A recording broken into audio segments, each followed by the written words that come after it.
안녕하십니까, 선생님입니다. 우리가 또 전자계산기 조직운용기사 또 세 번째 과목 바로 전자계산기 구조입니다. 그래서 우리가 이제 첫 번째 과목과 두 번째 과목에 이어서 이 전자계산기 구조 이 세 번째 과목이 나왔는데, 이게 또 세 번째 과목도 이 첫 번째 과목에 비해서는 조금 이 점수를 맞기가 조금 어려운 분야 중에 하나입니다.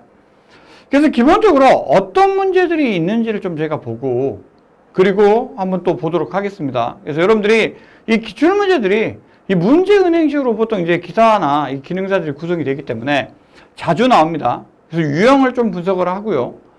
그 다음에 이러한 문제들 중에 뭐 이번에는 우리가 어떤 뭐뭇이 아닌 것은 이렇게 나오게 되는데, 이게 또 이제 뭐뭇인 것은이로 나온다든가 아니면 실기 문제로 나오는 경우도 있기 때문에 기본적으로 이제 문제들을 한 번 정도는 더 이렇게 풀어보시는 게 좋겠죠. 그래서 일단 우리가 첫 번째 문제, 그래서 일단 41번 문제입니다.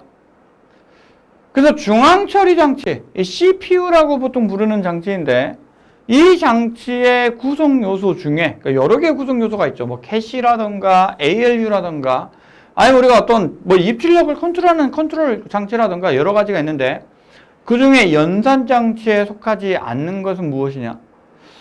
그럼 연산이라고 하는 거는 기본적으로 우리가 어떤 더하기, 뭐 빼기, 뭐 나누기 이런 것들 외에도 여러 가지가 있는데, 일단 보기를 한번 봐보죠. 그래서 1번 애더 뭐 더한다. 뭐 더하는 거? 덧셈? 연산 장치 같죠? 2번 쉬프트 레지스터.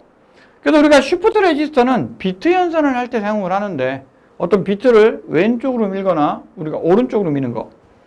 그래서 우리가 뭐 레프트 쉬프트나 우측 쉬프트나 좌측 쉬프트가 있는데, 비트를 우리가 이동을 하면 2의 n승으로 나눠주거나 곱해주는 효과가 있게 되는데, 이것도 뭔가 연산을 하는 것 같습니다. 그 다음에 PC, 지금 3번을 보면 뭐 프로그램 카운터, 얘를 PC라고 부르는데 카운터 뭔가 숫자를 세는 건가? 한번 보도록 하고요. 4번 우리가 이제 컴플리멘트라고 하는데 컴플리멘트라고 부르는데, 얘는 우리가 이제 보수기라고 보통 부릅니다. 그래서 일반적으로 우리가 어떤 CPU는 덜셈, 곱셈, 나눗셈 연산을 제공을 합니다. 그럼 사칙 연산 중에 뺄셈은 어떻게 제공하나요? 뺄셈은 어떻게 제공하냐면 덧셈으로 처리합니다. 그래서 여러분들이 1 빼기 3은 1 더하기 마이너스 3하고 똑같죠. 그럼 덧셈으로 어떻게 처리하냐면 수 하나를 음수로 바꿔가지고요, 얘를 더해줍니다. 그러면 음수로 바꾸는 뭔가가 있어야 되는데, 그게 바로 4번 우리가 이 컴플리멘트라고 부르는 겁니다. 그러면 1번도 연산, 2번도 연산, 4번도 연산, 3번도 연산? 3번? 프로그램 카운터? 프로그램 카운터는 연산 장치가 아니고요. 우리가 이 기본적으로 뭔가 이 프로그램을 돌리면 CPU에서 우리가 이제 어떤 명령을 실행해야 되죠. 그 명령어는 램에 있게 되는데, 이 램에서 우리가 어떤 메인 메모리에서 이런 명령어를 가지고 와야 됩니다. 그래서 이러한 우리가 명령어의 다음 명령어의 주소를 기록하는 이러한 레지스터를 프로그램 카운터라고 부르는데, 정답은 일단 3번이 되겠습니다. 그 다음에 두 번째 문제, 42번 문제는 제어 장치가 이 제어 신호를 발생시키기 위한 자료인 제어 데이터에 대한 설명으로 틀린 것은 무엇이냐? 그럼 제어 데이터가 뭔지 알아야겠죠.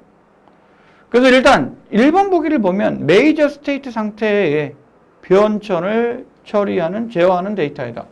그래서 뭔가 주요 상태 사이의 변천을 제어하는 거라고 나온 게 나오고요.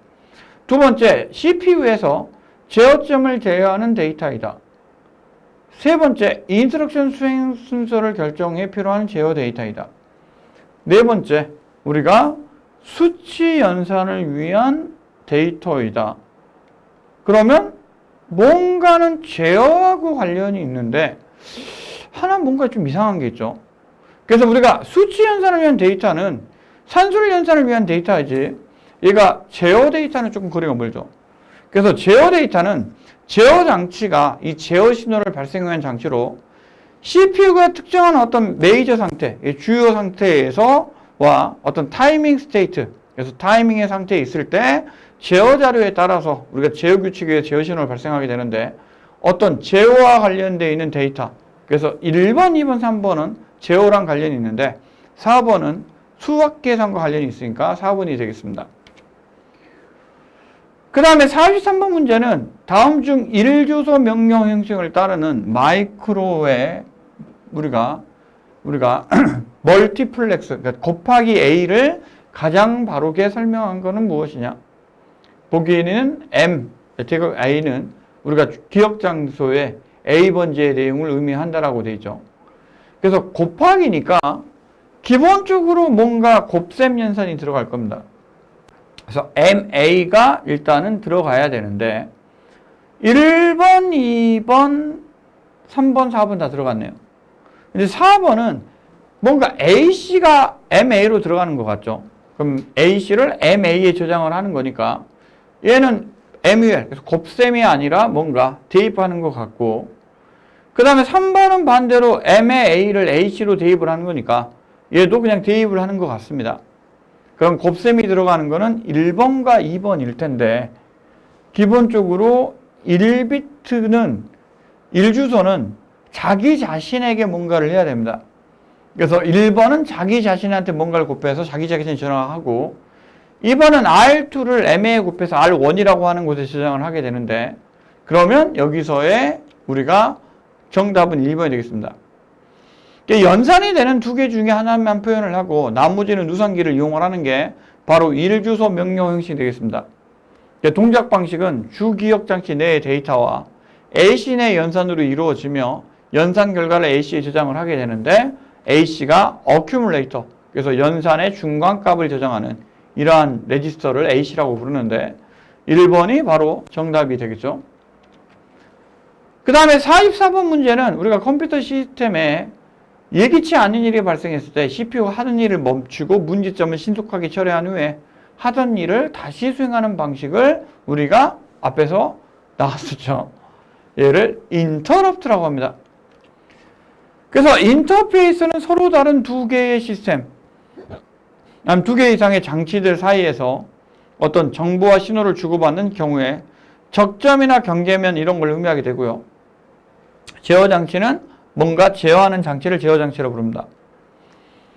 버퍼는 우리가 어떤 데이터를 보내거나 아니면 여러분들 스트리밍이라던가 아니면 데이터를 쓸 때 임시적으로 그 데이터를 보관하는 메모리 영역을 버퍼라고 하는데 44번의 정답은 일단 3번이 되겠습니다. 45번은 이 CPU에 보면 우리가 이제 메모리 캐시라고 하는 게 있습니다. 그래서 메인 메모리는 아주 느린 장치이고 물론 이제 하드디스크는 더 느립니다만 CPU의 관점에서는 메인 메모리는 아주 느린 장치죠. 그래서 모든 데이터를 메인 메모리에 계속 데이터를 왔다 갔다 하면 시간이 걸리니까 CPU 안에 레지스터보다는 좀 느리지만 메모리보다는 좀 더 빠른 이러한 캐시라고 하는 장치를 줍니다. 그러면 우리가 연산이 일어나면 메인 메모리에다가 계속 데이터를 기록을 해야 되는데 메모리가 너무 늦다 보니까 이 메모리가 하는 동안 CPU는 구경을 하고 있어야 되죠.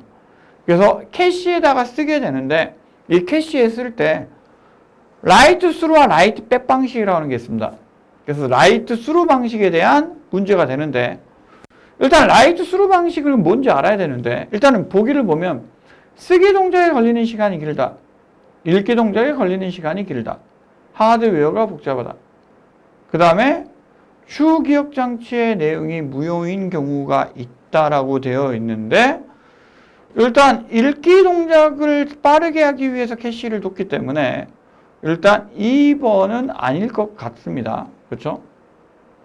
그 다음에 라이트 스루 방식은 하드웨어가 복잡한가? 그 다음에 주기억장치의 내용이 무효인 경우가 있느냐?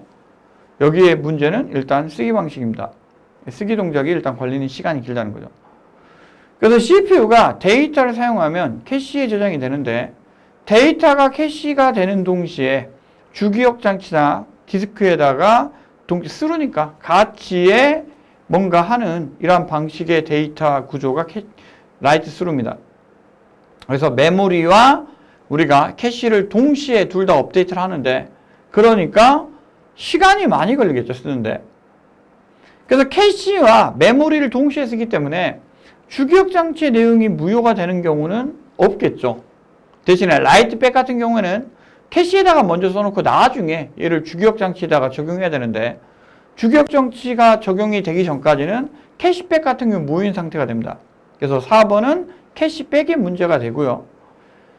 그 다음에 속도가 느린 장치의 데이터를 기록할 때 대기시간에 필요할 문제가 발생을 하는데, 일단은 라이트스루는 동시에 쓰니까 하드웨어가 간단한데, 캐시백은 쓰는 동작과 일단은 캐시에 있는 거를 메모리에 올리는 회로가 별도로 일단은 뭔가 구성이 되니까 하드웨어가 복잡해질 수가 있겠죠.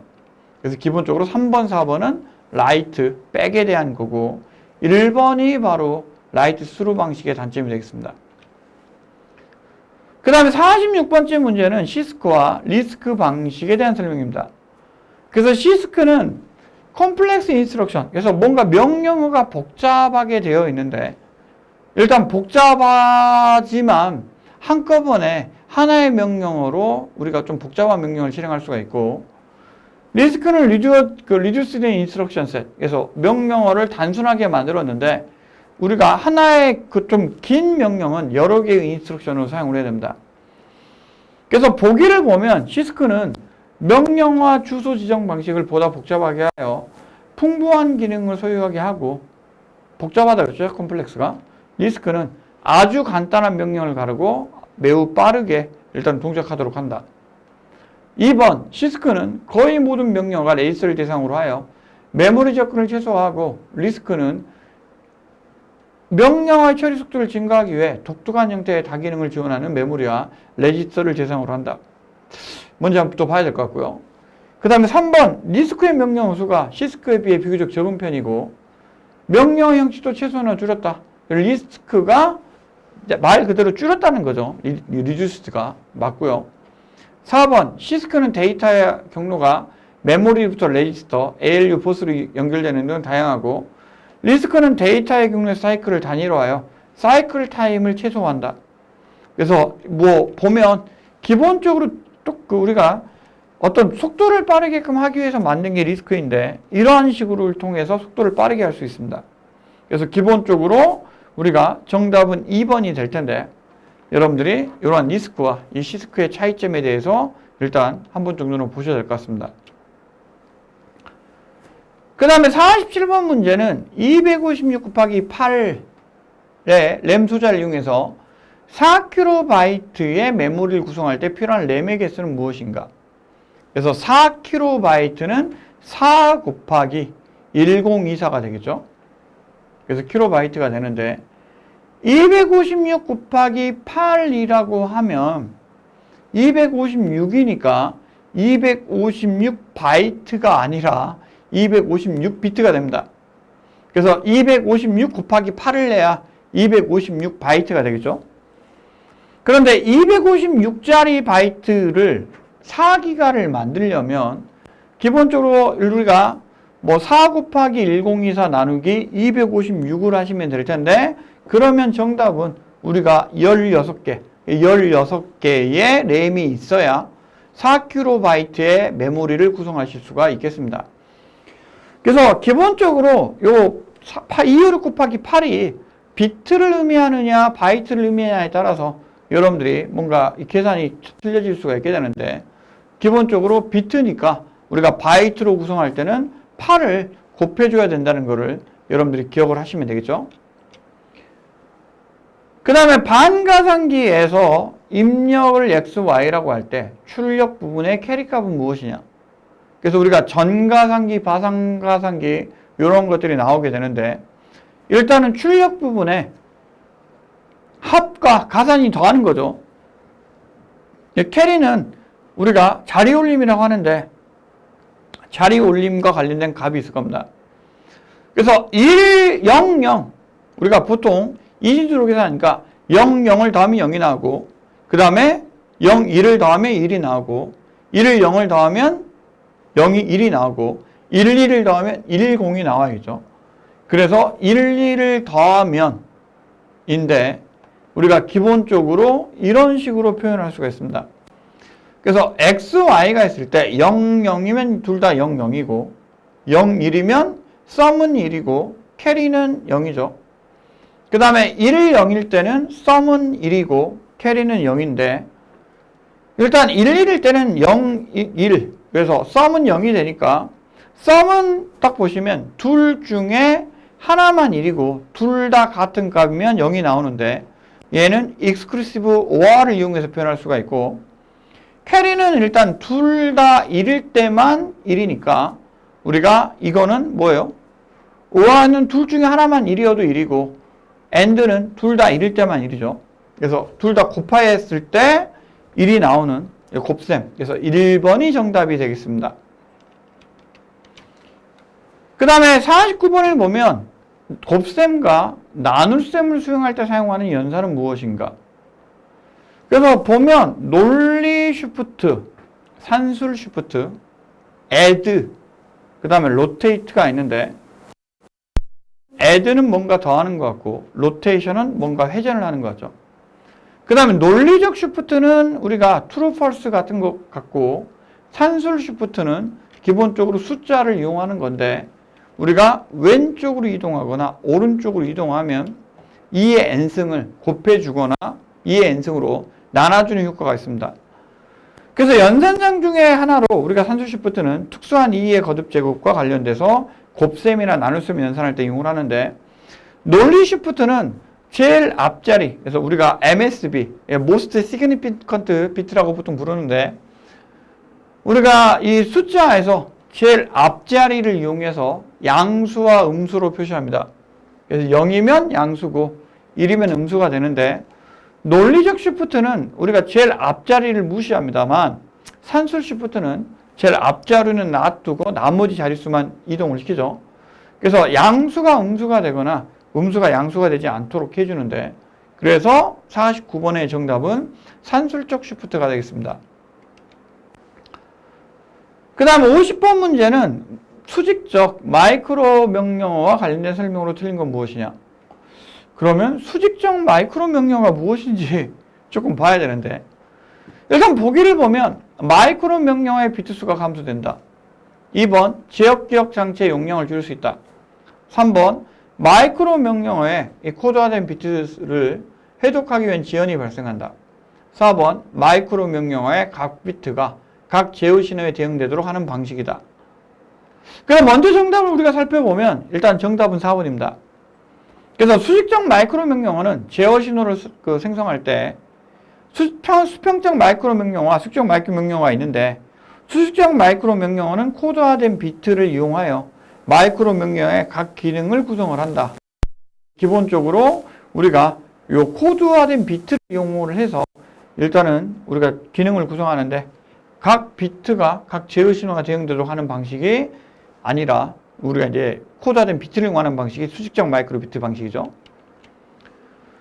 그 다음에 51번은 병렬 처리를 위한 파이프라인 기법과 관련된 설명으로 틀린 것은인데 일단 보기 1번을 봐보면 하나의 연산을 우리가 기능이 서로 다른 여러 개의 부연산으로 나누어 실행한다.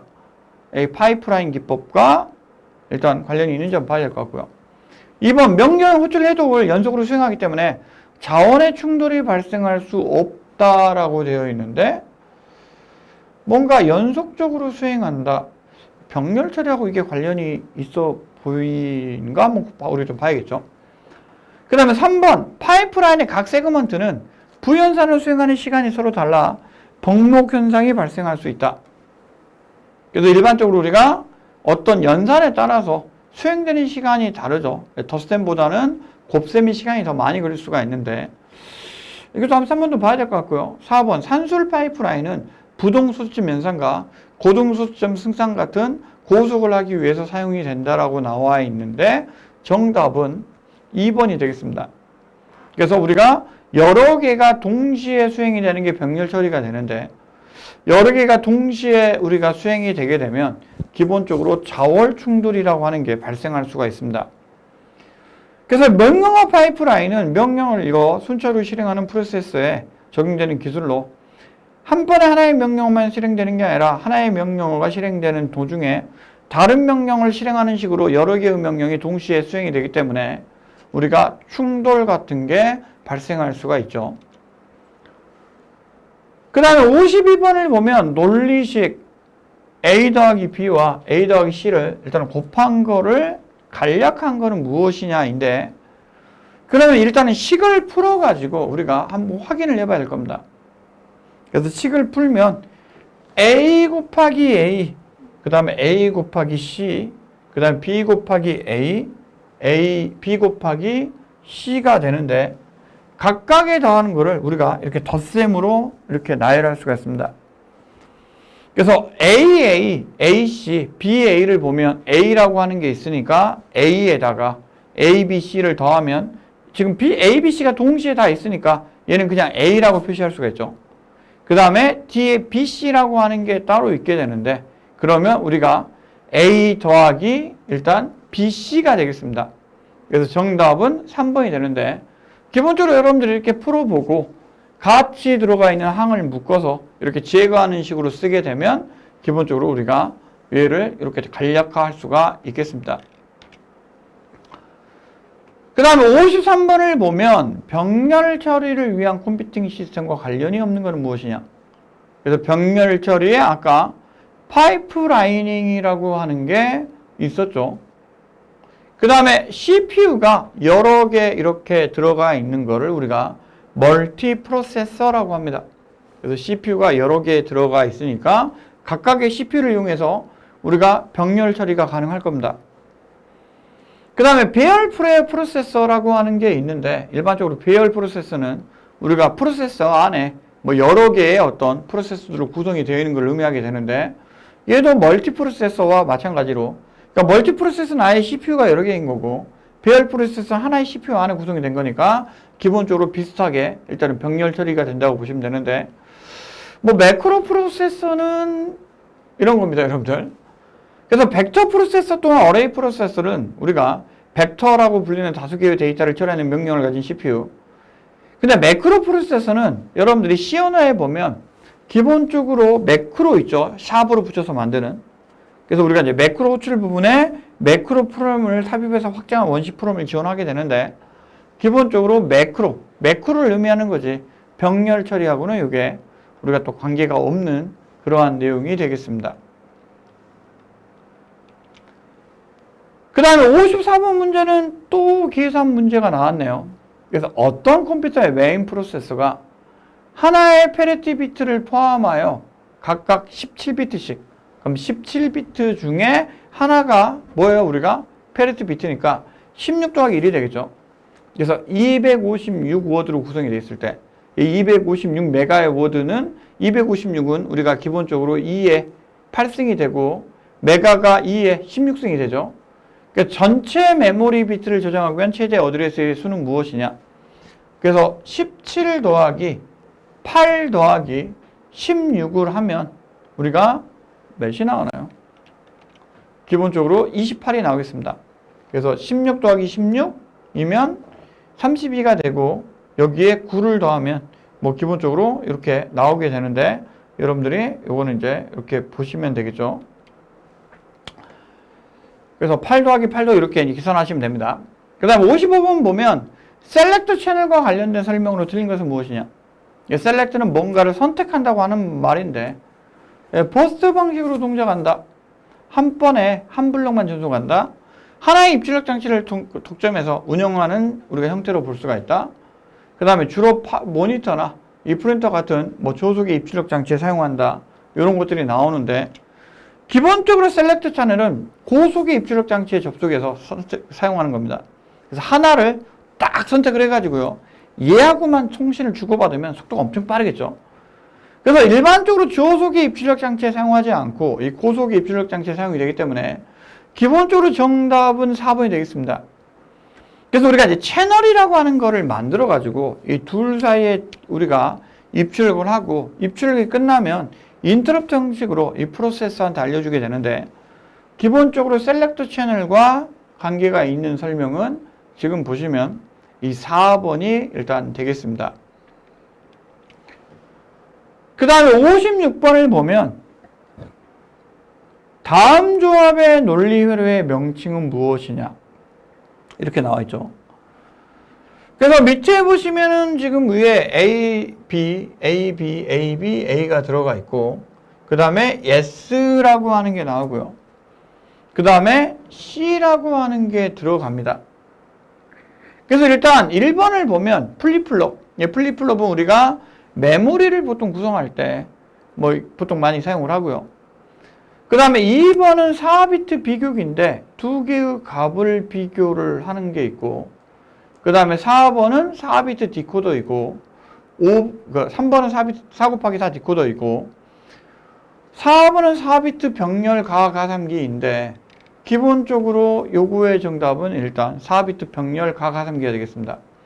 그래서 시그널을 보면 0일 때는 뭔가를 더해주고 1일 때는 뭔가를 빼준다 그랬죠. 그래서 여기 있는 시그널을 이용해서 우리가 덧셈 뺄셈을 수행을 하고요. 그 다음에 비트가 나오면 우리가 자릿수를 올려줘야 되는데 여기 보시면 C라고 하는 애가 자릿수를 올려주는 역할을 합니다. 그래서 일단 4비트 병렬 가상기는 4개의 정가상기와 1개의 입력 신호를 이용해서 하이 비트를 우리가 생성한 후에 이 자리 올림, 그래서 우리가 자리 올림 출력을 상위 비트로 이렇게 전달하는 식으로 구성이 되게 되는데, 이렇게 생긴 회로를 우리가 4비트 병렬 가가슴기라고 부릅니다. 그 다음 57번 문제를 보면 플립플롭에 대한 설명으로 틀린 것은 무엇이냐. 그래서 D 플립플롭은 D 입력에 1을 출력하면 1이 출력이 된다. 그 다음에 T 플립플롭은 우리가 토글 플립플롭이라고 하는데, 이 JK 플립플롭 두 개의 입력을 하나로 묶은 플립플롭이다. 그 다음에 JK 플립플롭은 입력을 동시에 0을 입력하면 출래는 항상 현재의 상태값이 된다. 그 다음에 JK 플립플롭의 입력을 동시에 1을 입력하면 출력이 1이 된다라고 나오는데, 이 플립플롭과 관련된 것들은 여러분들이 뭐 D 플립플롭, 뭐 토글 플립플롭, 뭐 JK 플립플롭 여러 가지가 있게 되는데, 기본적으로 우리가 이러한 상태들과 관련해서 입출력과 관련된 상태들을 여러분들이 일단 알고 있으셔야 됩니다. 그래서 이 문제에 대한 답은 4번이 되는데, 이 플립플롭 혹은 내치는 1비트의 정보를 보관, 유지할 수 있는 회로이며 순차율의 기본적인 회로로 조합 논리에 의해 플립플롭의 이전 상태를 계속 유지하고 저장하는 건데, 이 JK 플립플롭의 입력이 동시에 1이 들어가면 출력이 1이 아니라 우리가 어떤 값을 확정할 수 없는 이 어떤 그런 값이 되는데, 기본적으로 이러한 상태에 대해서 여러분들이 일반적으로 좀 숙지를 하고 있으셔야 다음 문제를 푸실 수 있겠죠. 그 다음에 58번 문제는 또 계산 문제가 나왔습니다. 주기억장치 200번지에 저장되어 있는 명령어의 주소 필드 값이 200일 때, 그러니까 200이 200일 때 유효 어드레스로 오는 것은 무엇인가? 단 상대 주소 지정 방식을 사용하는 컴퓨터를 지정한다. 그래서 여기서는 숫자가 두 개가 나왔습니다. 그래서 200번지에 200이 있으니까 상대적이니까 어때요? 200번지에서 200번지를 더 가야 실제 번지 수가 나오겠죠. 그러면 우리가 정답을 상대 주소니까 3번이 될 것 같죠. 그렇죠? 그런데 여기서 문제에 또 뭐가 있어요, 여러분들? 함정이 하나 있습니다. 바로 뭐냐면 상대 주소 지적 방식이죠.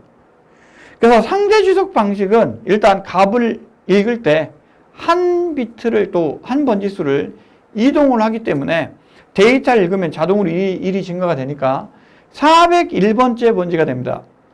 그래서 이 문제는 우리가 이제 뭐 2021년도에 또 2022년도에도 동일한 문제가 일단은 출제가 됐습니다. 물론 이제 값들은 변경이 되어 있습니다만 하나의 값이 이동이 된다. 유효 주소가 이러한 것들을 기억하고 있어야 이 문제를 풀 수 있으므로 여러분들이 유형을 조금 더 이렇게 자세하게 살펴볼 필요가 있겠죠. 그 다음에 59번 문제는 사이클 스틸링과 인터럽트에 대한 설명으로 옳은 것은 무엇이냐. 사이클 스틸링은 사이클을 훔친다는 뜻이고, 인터럽트는 어떤 일이 발생했을 때 뭔가 그쪽으로 발생하면 뭔가 인터럽트를 처리하는 걸 의미하게 되는데, 인터럽트가 발생하면 인터럽트가 처리될 때까지 CPU가 쉰다? CPU가 쉴까요? 한번 생각을 해봐야 될 것 같고요. 인터럽트 발생 시에 CPU의 상태 보존이 필요 없다. 인터럽트가 발생하면 CPU는 이전 상태를 보존해야 될까요? 인터럽트 수행 중에 사이클 스틸링이 발생하면 CPU는 그 사이클 스틸링이 발생하면 그 사이클 발생되는 상태 동안 일단 정지된 상태가 된다.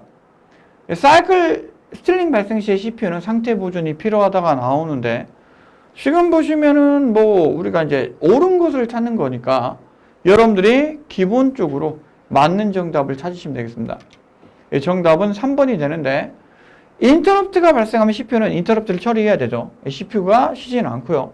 그 다음에 이전 상태를 보존했다가 다시 인터럽트 끝나면 이전 상태로 돌아가야 됩니다. 그 다음에 사일링 스틸링은 한 사이클 동안 정지 프롬의 상태를 보존할 필요가 없게 되기 때문에 기본적으로 4번은 정답이 아니게 되고요.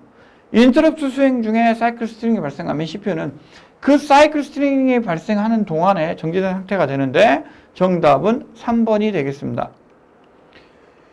그 다음에 마지막 문제 60번 문제가 되겠습니다. 그래서 두 개의 데이터를 비교한 논리 연산은 무엇이냐?